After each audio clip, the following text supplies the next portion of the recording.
Problems did you see in Christianity and in the Bible that ultimately led you to Islam? I'll try and speak now in terms of what scholarship says, what historians have discovered. It seems to me that Jesus didn't preach Christianity. He didn't come to found a church. For example, none of the Gospels, apart from one, speak of Jesus talking about a church at all. The earliest Gospels don't have Jesus speaking of church at all. And he doesn't preach Christianity. What he preaches is God. He preaches Tawhid, and he's against hypocrisy. He preaches Nia, sincerity, and the love of God and love of neighbor, and so on. So it's kind of like a renewal movement. It's a spiritual renewal movement within Judaism.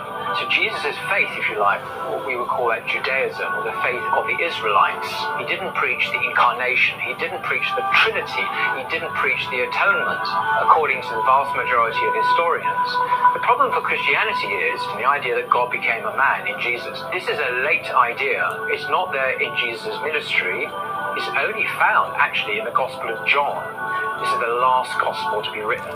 In the earlier Gospels of Matthew, Mark, and Luke, Mark's the earliest, there's no incarnation at all, and that's the least historical Gospel of all, and that's the Gospel of John.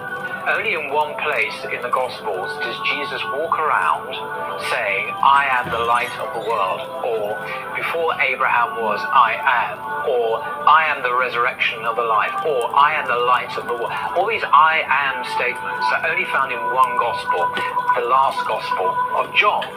If you look at the early Gospels, Jesus never speaks like this. He speaks about God. He speaks about repentance. God is someone other than Jesus.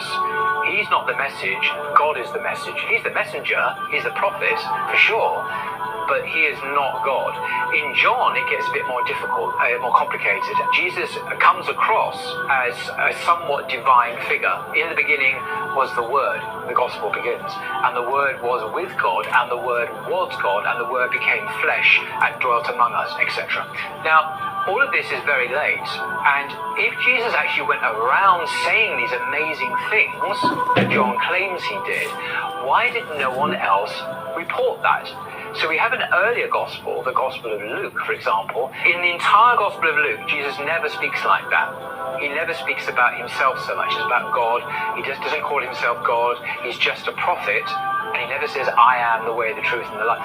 So the bad news is the Gospel of John is used by Christians more than any other Gospel to preach. For example, the American evangelist, who I saw in London some years ago, he said, Jesus says, I am the light of the world. And his scholars will say, no, he probably didn't say that, so that's not historical. And this is the scandal. Christians generally don't know about what their own scholars are saying about this.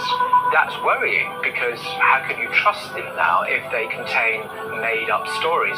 There are made-up stories in the Gospels. So this can shake your faith. And if Jesus didn't preach the Trinity, if he didn't believe he was the incarnate Son of God, I would have found that threatening as a Christian. But that wasn't the problem. The problem was, the early historical Jesus, for example, or the reliability of the Gospels. And that's not based on skepticism. That's based on, well, what's the evidence? And the evidence often is not there for their reliability. And that was a problem.